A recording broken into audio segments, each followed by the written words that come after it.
Hey, what's up, guys? 2025 Passover Rapture. And I want to go over some really important things right here.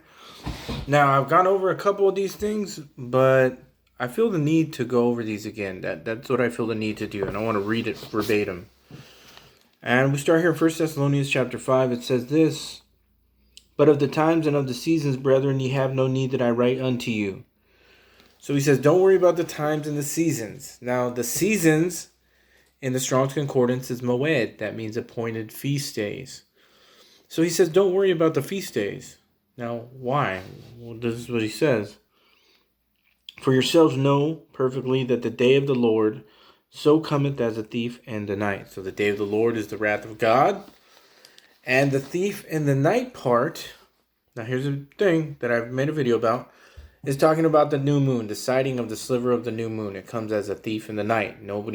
No man knows the day or the hour. It comes within a 2-day period every month, and you have to look and watch to see that new sliver, and that's when the new moon is.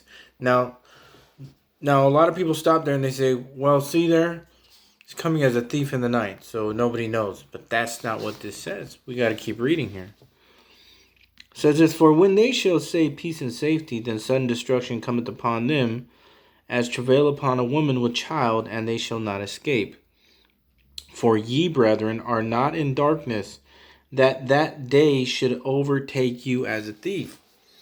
So he's saying that we should not be overtaken as a thief. In other words, we need to be watching, like Jesus says in Matthew 24, ye therefore watch, because ye know not when your master comes.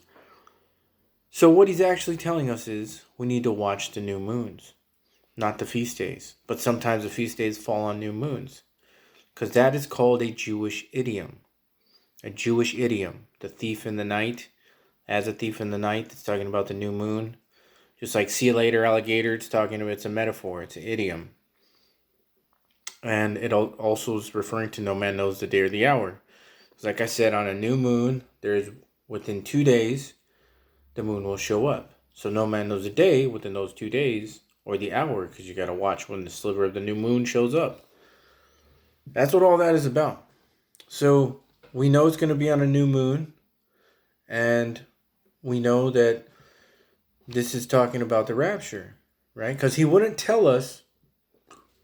lead us all the way up until the beginning of the day of the Lord if he wouldn't bother telling us all that if we weren't going to be here.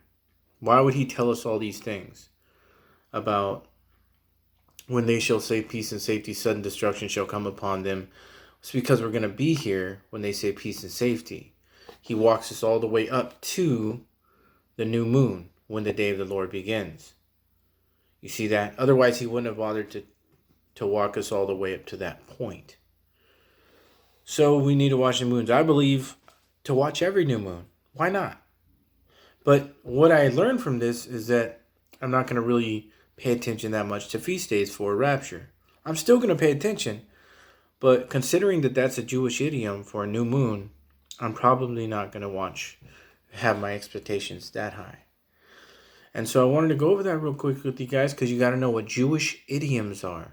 Jewish idioms. And the thief in the night idiom, the no man knows the day or the hour idiom, talking about the sighting of the new moon every month or month.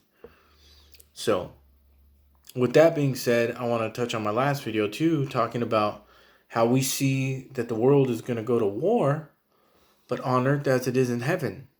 Revelation 12, the war in heaven. Michael and his angels fought against the devil and his angels.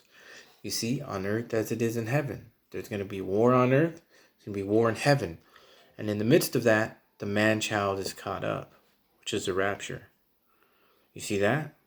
So it's very interesting. Like I said in my last video, you can kind of get an idea of what's going on in heaven by paying attention to what's going on the earth.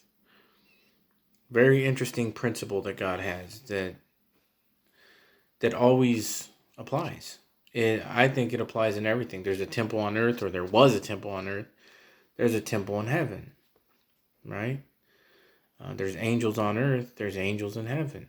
Just all kinds of things. You can go down the list, the laundry list. So many things.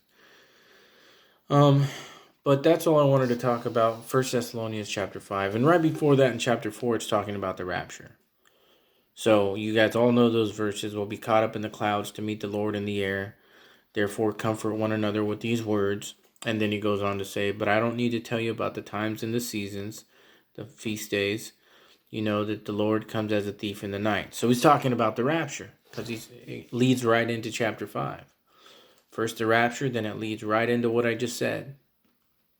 And so you know that the context of the beginning of the day of the Lord is also the context of right where the rapture is too. You see how it just flows right into it. So again, thank you guys for listening. I wanted to get a few things off my chest.